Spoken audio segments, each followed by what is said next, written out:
Hi everyone, thank you so much for joining us today. I'm Karen Ricker from the ELCDC, and I'm joined today by Charmin Bryant, who is with the Office of Student Success.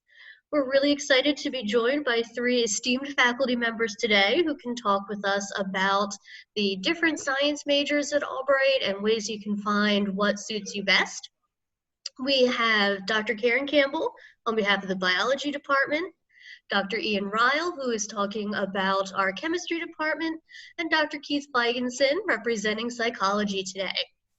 So we'll jump right in and get started. If you have any questions, please feel free to enter them in the chat box, and we will address them as time allows. Dr. Campbell, would you like to start today? Sure, I'd love to.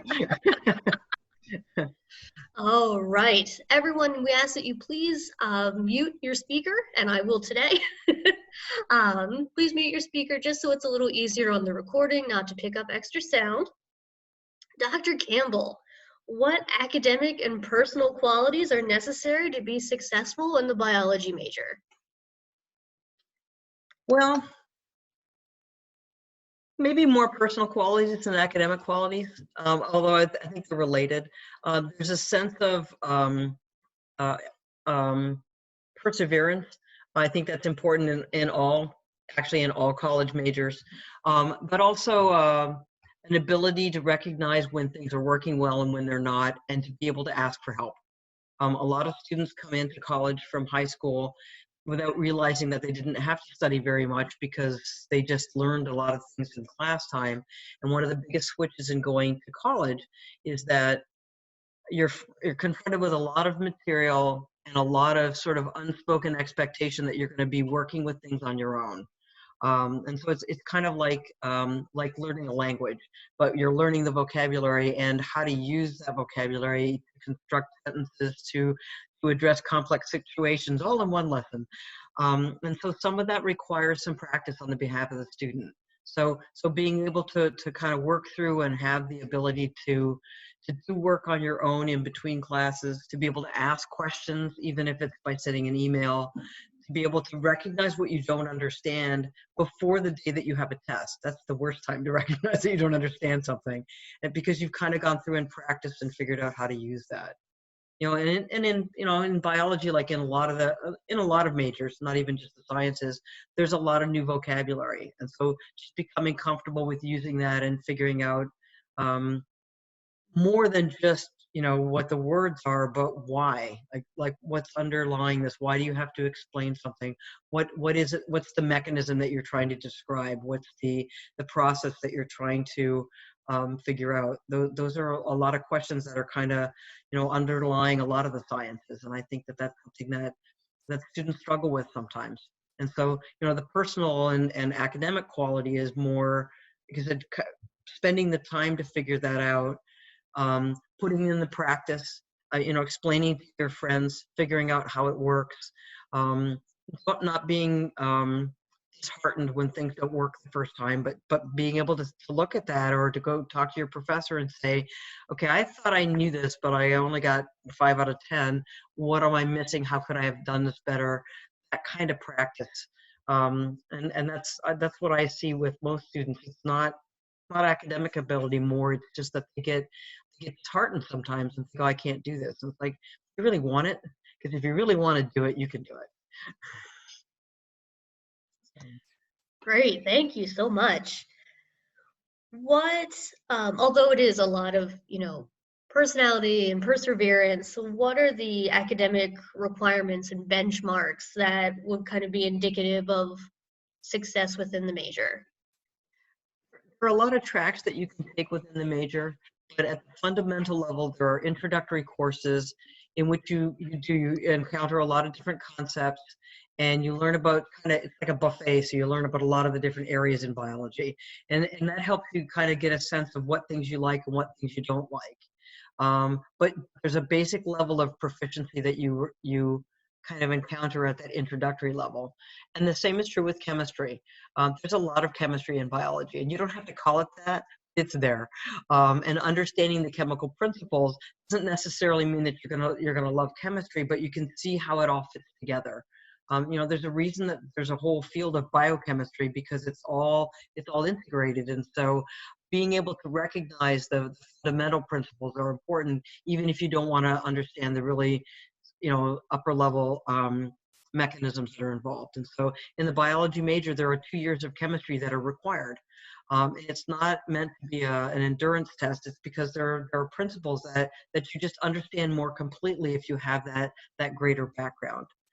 And there's a lot of math in biology, whether it's statistics or whether it's, you know, being able to model different systems, or being able to figure out how to analyze your data. I guess that's sort of statistics as well, or how to design an experiment.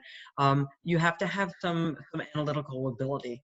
And so, you know, when I have students in lab and we're trying to figure out, you know, how uh, different measurements for how big something is under the microscope, for example. And I have students that'll say, well, I don't do fractions. It's like, yes, you do. Everybody has to. And if you can't do fractions, how do you chop? But, you know, there's a certain amount of analytical ability. And I think sometimes people try to skirt around that, but being able to quantify things is part of science. And then, like I said, in the upper level classes, you get more choice. And so how you then apply those different skills, there's a lot of opportunity to say, I'm really interested in whole organism biology, or really interested in microbiology, or I'm really interested in ecosystems. And so there are lots of ways to put it together, but the same fundamental principles are really important throughout every aspect of the major. In full disclosure, I'm one of those people that hates fractions. So, so a lot of people go into bio expecting to go into the medical field. And while that's certainly a huge path for students in biology, there are certainly plenty of other things that they can do within that major. So what would be some different entry-level options, both medical and generally? Yeah, I think, well, there are a lot of clinical options that are, you know, health science related. And so they involve working with people. And this is where overlap with psychology becomes really prevalent. That's why we have a psychobiology program, because understanding people and working with people are really two skills that are, you know, good things to put together. And so there's that sort of clinical health sciences related areas. But again, a lot of students will discover that there are areas more closely related to chemistry, or more closely related to mathematics, or more closely related to population biology. And so students will go from biology areas and discover things like research in genetics, or the opportunity to do more work with public health and understanding, say, pandemics, or being able to, apply biological principles in communicating about health issues, and about science, and about writing. And so there are lots of different directions that our students go. And I think you're right, a lot of students come in, and the very few things that they know about that are sort of science related are either related to research, or related to physician, or dentist, or being a veterinarian. And then they discover that there are lots and lots and lots of different opportunities to move into research, to move into industry, to move into pharmaceutical research. Again, there are lots of options, and we try to help our students discover some of these, both through the coursework, through interacting with other alumni that have gone on to different fields. As they come in, I have had a lot of students over the years come into my office and say, I'm really sorry, but I don't think I want to be a doctor. And it's like, yeah, me neither. It's like, that's okay. There are a lot of options. And so how do you figure out where you fit with this? Those are really important. Excellent. And then my one last question for you. When would a student want to consider maybe having a plan B or exploring a different major? You should always have a plan B. And it might be because you discover something that you didn't know was there. You know, that you took or something came up even in a biology class, and you realized that it wasn't the biology that fascinated you more, it was the psychology of understanding how the brain really works in humans rather than just generally. Or it was, something related to the history of medicine that you never really thought that you liked. And being open to that is really important. I think that's, even if you don't change your major, but you discover that you can explore something that's related in philosophy, or something that you didn't even expect. I had students major in biology and business in the past. Sometimes because they're thinking they're going to go into business as a physician, and they want to be able to understand that. And sometimes just because you like the way the two things fit together. And so there's that. Um, and again, it's not. I think having a plan B is not always a sign that your grades weren't great. And that you had to sort of bail from one and go to the other. But it's more, again, going back to your first question, it's more that personal thing. Like I don't want to work this hard at this. This doesn't interest me to the level that I thought it was, and I'm really struggling because I'd really rather do this work in this other area. Well, what's that other area? Maybe that's really where your heart lies. And you should follow that, because if that's what you're willing to put the effort in, maybe that's really where your interest is. And a lot of students now will graduate even with a degree in biology or psych bio or biochemistry, and they might not get into a professional program, or I advise them to wait and to do other things before they apply to medical school or physician assistant program. And I've had some students say, oh, I'm afraid to do that because I might never apply. And it's like, if you never applied, then you probably didn't want it. And so that shouldn't be a real concern. Like if it's something you really want to do, even if you go and do 3 other things in the meantime and then come back and apply to vet school, that's because you really wanted it.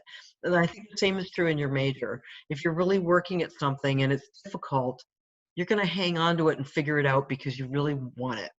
But if you're unwilling to work at something because it's not coming easily, or it's really not interesting and it's not what you thought it was going to be, then that's when that exploring a plan B as a major becomes really important. It's like, well, what am I good at? Maybe I can go and do an assessment at ELCDC and figure out, what my skills are more, or how they're more aligned with my subject areas, or maybe I'm seeing that in some of my other classes. So. Great. Thank you so much for sharing Welcome. all that information. I don't have any questions that came in. Charmin, did you get any questions? No, I did not. All right, Dr. Campbell, you're off the hook. Dr. Rhile, would you like to go next? Sure, absolutely. All right. So I have the same questions for you. Okay. What do you feel are the academic and personal qualities that would be really helpful for someone to be successful in chemistry? Well, first of all, I'll say that Dr. Campbell said a lot of the same things that I would say, and that's probably not surprising. But I think the persistence and the willingness to recognize that this is something that you may need to grow into, that you may have to take a couple tries to learn how to do something, and that's okay. That you're not, a fully formed chemist as a freshman, and that's fine. And that it's going to take a little bit of time. And I think everyone has parts of a major where they excel at and things where they maybe don't excel at as much, but it takes a lot of practice to get there. One thing about chemistry and also biochemistry that's a little strange is we have a couple courses where there's a lot of math, and we have a couple courses where there's almost no math. And figuring out how to deal with that is kind of an interesting contradiction. And I think that's an adjustment, because in high school, oftentimes you're doing a lot more of the mathy stuff, and then you get to organic, and all of a sudden there's all these structures everywhere, and you're like, whoa, what's going on? And I think having certain study skills is really important. I don't think in any major in college you can cram and do stuff at the last minute, especially if you're going to want to retain the material and really use that material later on. A lot of chemistry courses kind of build on each other and also build on physics and also build on calculus.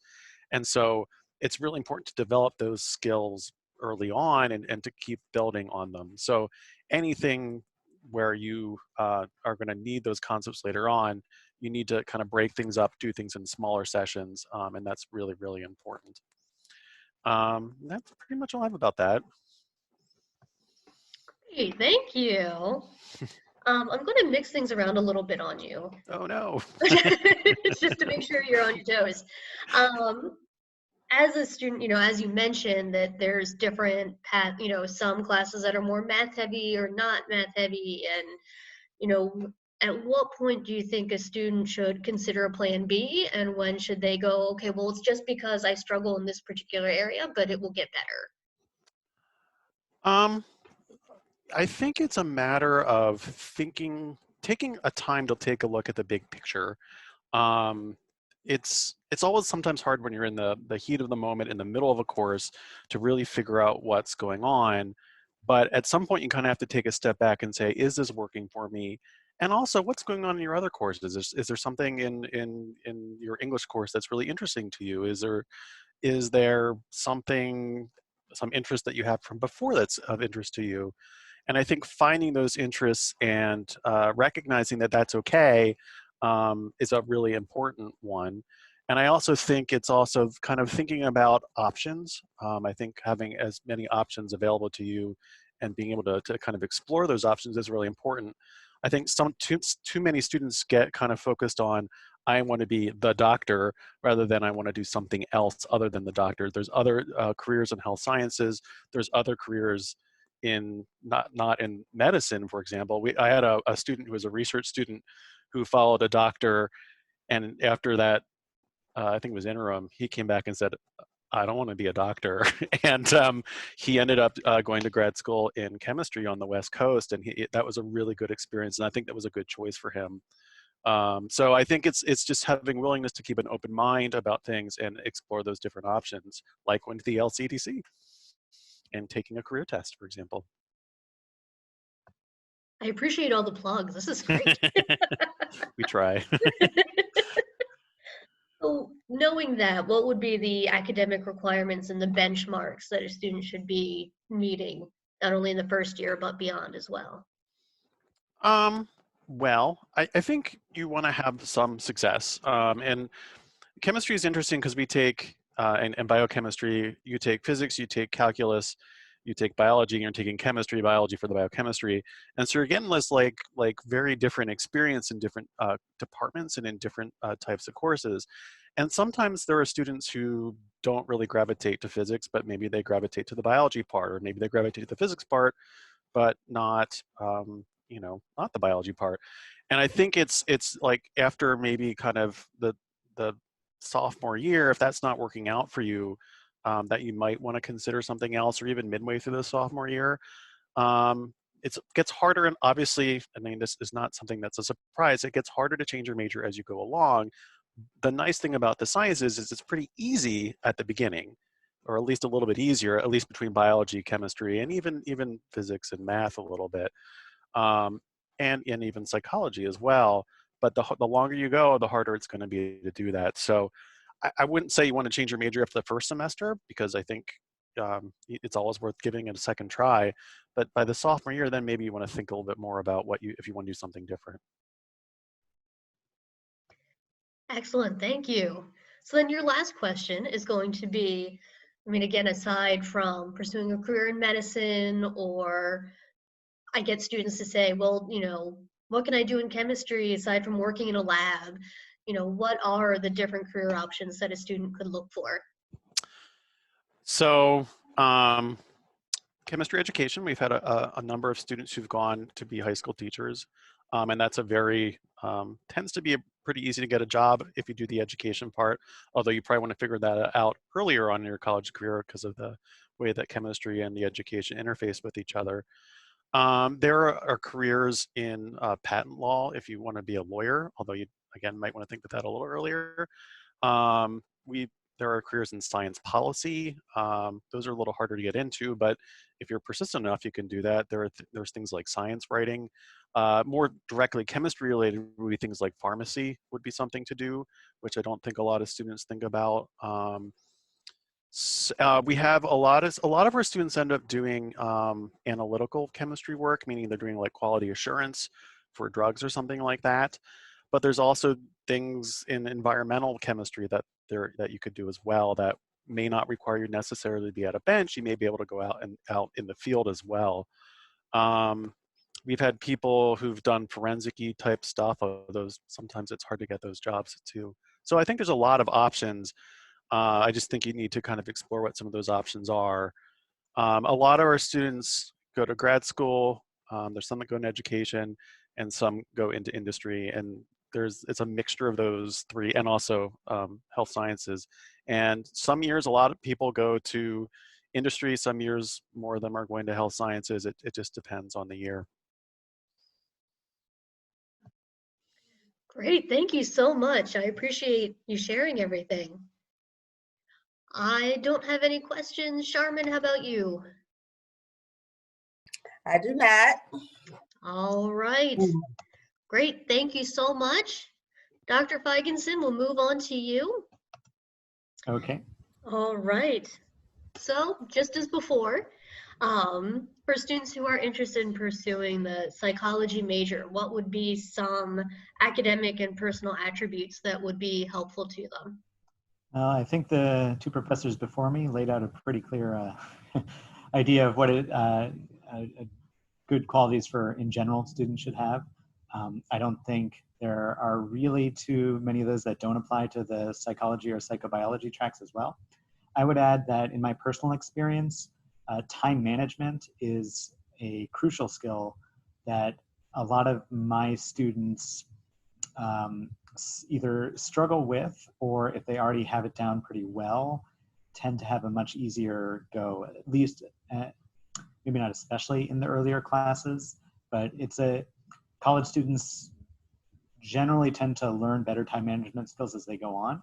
But those who come in with who are a little bit more practiced in that tend to have an easier transition, at least in my classes, I've noticed.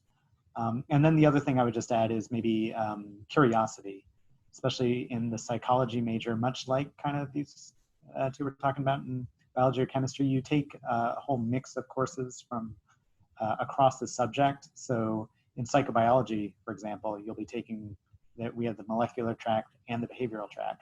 So in one, it's more kind of hard science focused. The other one, it's more social science focused. And regardless of which one you take, you're going to be taking classes across the disciplines. So you'll be taking developmental psychology or social psychology, even if you're taking a bunch of chemistry classes for your molecular psychobiology track. And in our psych track, we have classes in different groups. Some of them are more social developmental, some of them are more cognitive biological. And if you can't find a way to be interested in the subject matter, even in a course that isn't necessarily your cup of tea, it's going to be a little bit harder for you to succeed, because there's a lot of material. A lot of it is challenging, and if you can find a way to make it interesting to yourself, then I think that is a good quality and a good metric of success. Wonderful, thank you. What would you say would be, kind of the requirements and benchmarks that a student would know that they're doing well in the psychology or psychobiology programs? Yeah. So, first of all, if anybody who's watching this wants kind of like a spreadsheet, we've made some for kind of like what classes we'd expect you to take during certain years. Generally speaking, it's similar to the other classes in terms of requirements that we like you getting kind of the foundations and gen eds out of your way your first 2 years. For psychology specifically, you take your intro class during sometime in your first 2 semesters. That would be a good sign if you don't find anything interesting in that intro class, that psychology might not be the path for you. Then usually your sophomore year, but sometimes your junior year, we take you through our research methods 2-class curriculum. And that is, it's not necessarily our make or break class, but it is the one that is the prerequisite for all our upper level classes.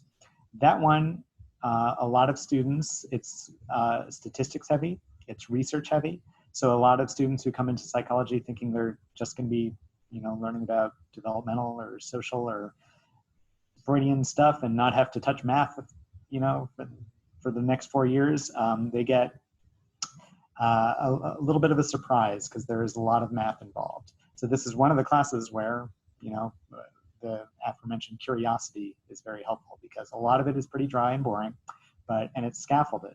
So this is where we teach our students how to do research projects. So this is kind of the, I guess benchmark's the right word to use, that either if you really, really struggle with that class or you really, really don't find it interesting, then that's a good sign that it might be a good idea to switch tracks. And that's psychology specifically, and on top of that for psychobiology, I put the same emphasis on the Bio 151 class. That is a prerequisite or a required class for both tracks of psychobiology. So I have a number of students every year who take 151, and they really, really struggle either through just the quantity of work or lack of interest in the subject matter. And they think, well, I wanted to be in psychobiology, but I really wanted to focus on the psychology of it. In that case, I say, is it worth it to you, given how hard it has been for you in that class, again, whether it's for just the amount of work or just you don't find it interesting? Is it worth it to you to continue on that track or to switch to, say, the straight psychology track? Or if you're in the molecular track, to the behavioral track? So those are kind of the benchmarks I would use. Usually for psychobiology, we recommend taking Psych 100, the intro psych, and Bio 151, which is essentially the intro bio for bio majors, during the first year, because we don't like people waiting too long to take those classes and then realizing they don't like the subject matter. So that's the answer I would give. And then, once you've made it past those classes, I would say those, at least in psychology, 200 and 201, the research method tracks, are the hardest courses as well. So once you've made it past those, you have the skill set to do pretty much any of our other classes that we have. Great, thank you. You also pretty effectively answered the when to explore Plan B, so well done. So then we'll jump ahead, and psychology and psychobiology is pretty unique because a lot of students will come to me for career counseling and they'll say, but there's so many options, I don't know what to choose. So can you just kind of run us through, what are the options that our students have career-wise with a background in psychology and psychobiology? A lot. So in psychobiology, I'm more familiar, well, I'm less familiar with psychology, but I'm supposed to be I'm in charge of the psychobiology, so that's usually what I tend to be advising on. So a lot of our students go into health sciences or research. So we get a lot of physician's assistants, we get a lot of physical therapy, we get a bunch of people who just want to go straight research, and we get a lot of people who want to go, they want to do the psychobiology because they really enjoy kind of the biological element to the mind and the brain and cognition and all that, but they still want a career in a more traditional psychology arena, which a lot of our students like the kind of clinical aspect of psychology. So they want to be therapists or clinicians, or they want to work with kids in a kind of developmental capacity, get social workers here and there. We do get med students, although I would say in recent years, fewer med students go the psychobiology track these days, and maybe more biochem, but we still get them. I've had some of my students go into public health, and then we have people who take straight psychology and go into just kind of traditional business jobs. We get a bunch of people interested in HR, things of that nature. We do get, we used to have pretty heavy overlap with the education, so we get a lot of people who want to go into teaching. I think it's still the case that we have some, but not as many as in years past. So there's really a wide range if you choose either the psychology or the psychobiology majors. So you have a lot to choose from. Awesome, thank you so much for sharing all that information with us. Sure. I don't have any questions. Charmin, did you get any? No, but I did have one for all three panelists. We work primarily in our office with first-year students, and those going into sciences, a lot of times they've taken biology or chemistry, in psychology, even in high school, and done very well. And then they come to college and not as well. So is there anything, in terms of preparedness that could help students, or, try to explain to them why is there a big difference, or is there a big difference between high school psychology and your first level college science classes?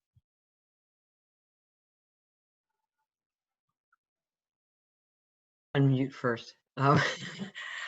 Um, I I was that student. I did really well in high school, and I totally bombed my first exam in biology in college.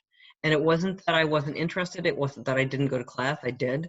I had notes, and I had no idea how to study because the kinds of questions that I had asked in high school were, or had been asked in high school, were things that you could answer based on memory.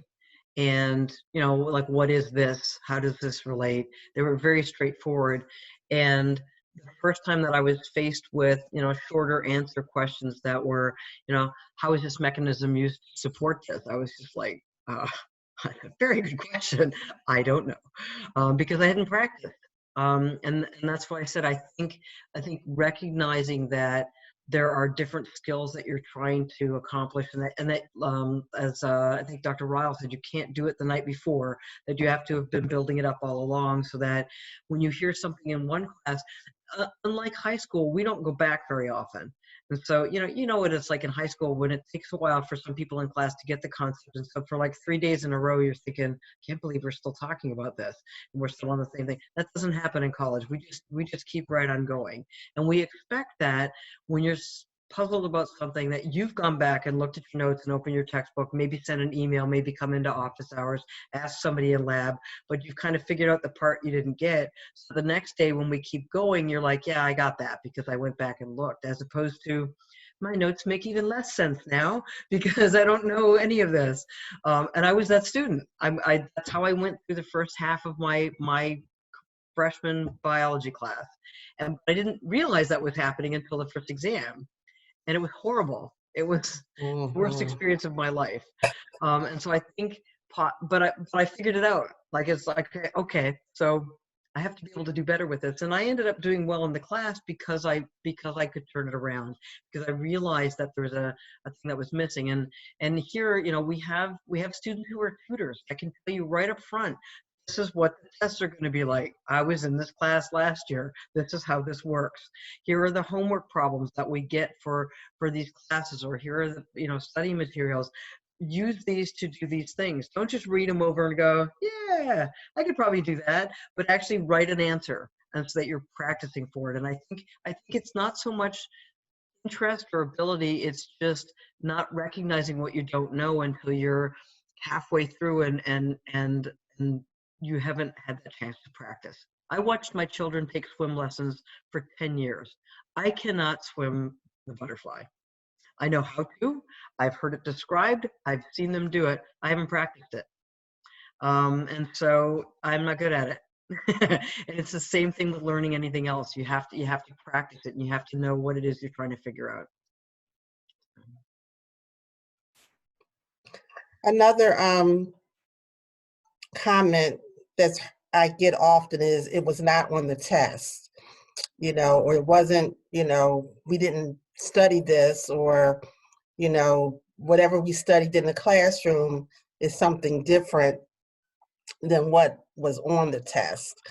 And I just wanted to know, I try to explain it to, to students that it's a different type of learning. I don't know if they really understand, what I'm trying to convey, but if you can address that, it's a very common,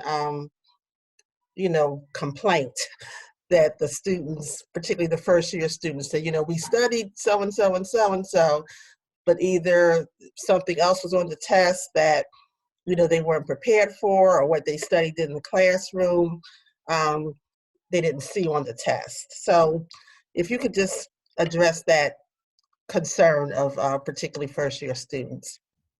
I can take this from my perspective, which is nothing on my exams well, I should say everything on my exams has been in my lecture, period. So how it looks on the exam might be a little bit different because I'm testing application and not just straight memorization, Right. which kind of builds on what Karen was saying about the difference between high school and college, is that we are trying to get people to kind of do more than just rote memorization. We're trying to take the concepts, and then on the exams, we want to see that they've, you know, not only learned just the straight vocabulary, but can use them in context and apply them. So for students saying that it wasn't on that they didn't study it, I don't know specifically what their study methods would be. My advice would be, what I tell my students is to come up with applications and examples when they're doing kind of like their regular study habits and just asking themselves questions about the, say, vocab. So use that vocabulary term in the context, or come up with an example to help you understand how it is used. And if you do that, at least on my exams, then there should be very little that surprises you. Okay. Dr. Rhile, you have any comment about that? I do. I think I'm in a mathy course right now, so I'm going to talk about mathy stuff. And this comes up a lot in problem solving, where the wording of a question trips someone up. And one of the things I always tell students, when you're doing your homework questions, don't just do the homework questions, think about what you just did. And what I mean by that is there another way to ask the question? Sometimes you may want to ask the professor, is there another way this question can be asked? Sometimes if there's 4 variables in an equation and I ask for one, there might be another version of the question where I could ask for another one of the variables, and you might want to think about that. You also sometimes want to think about how the question in this chapter related to the question back in another chapter, because that's making those connections is really, really important. There's an example I could give where we talk about this one type of number in this part of the course, then it comes up again and again. And I just didn't ask me about this later on in the course. I was like, remember when we did this then? That's why it's important to kind of really build those skills, because sometimes these things come back. So a lot of times it's not that we gave you something we didn't cover. It's just that you don't recognize it, or it was not the level of practice and familiarity that to recognize that it was something we did before. Well, that's very helpful. And hopefully that's something that, you know, students can internalize, because it is a, you know, concern of theirs. And I just wanted to kind of, Karen, did you have any other questions for the panelists? I just wanted to kind of summarize some of your comments that I think are really important, particularly for first-year students. You know, the sciences, you need to have some level of, I don't know if the word is love, but at least passion, interest for science, if you're going to, you know, do this for 4 years, and that, you know, the courses are not going to get easier. That they're supposed to be easy in any way, but they're not going to get easier. So hopefully you have some commitment to the curriculum. I think that's what I'm trying to say, that you feel like you can commit to this for a period of time, and that you use resources that are helpful. You know, the tutors that you mentioned know a lot about what has gone on.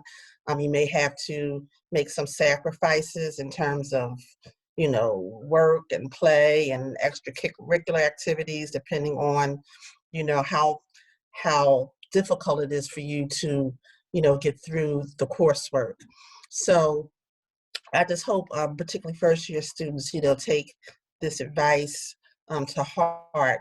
Everybody wants you to be successful, but we also want you to be realistic, and just to know that you have different options and resources to help you make a good informed decision. I wanted to share one quickly. So we have the, hold on a minute. In our Office of Student Success, we have a program that's called What Can I Do with This Major? And it basically kind of takes you through different options that are available within different disciplines. So with science, for example, these are all the different things that you can do, in sciences. And in particular, they have a printout that will give you even more options about things that are available. So you all talked about a lot of them: research or healthcare, biomedical services. They also talk about different employment opportunities, all the things that you all talked about today, pharmaceuticals or public health. So just really wanted students to know that they have options available within the sciences, that everyone doesn't have to be a doctor. Also, Karen, you all have something called Focus, which is a career test that you can take. It will give you some insights about your strengths and your challenges. And those are things that you can take into consideration with your advisor when you're thinking about, selecting a major or continuing with a major. So just really want people to know that, the advisors are here, the faculty are here, EDLC is here, student success is here to help you, just be successful in your chosen major. Great, thank you so much. Thank you to all of our panelists for joining us today. I really appreciate you sharing your knowledge and insight with everyone. Students, I appreciate you spending some time with us this afternoon. Charmin, I really always enjoy working with you, so I'm glad we got to collaborate on this. And I want to reiterate, if anyone has any questions or needs help figuring out where they want to go next, please don't hesitate to talk with me or Charmin or any of the faculty, because we all want to see you succeed. So thank you again, everyone. Have a great evening. Enjoy the weekend, and we'll talk to you soon. All right. Thank you.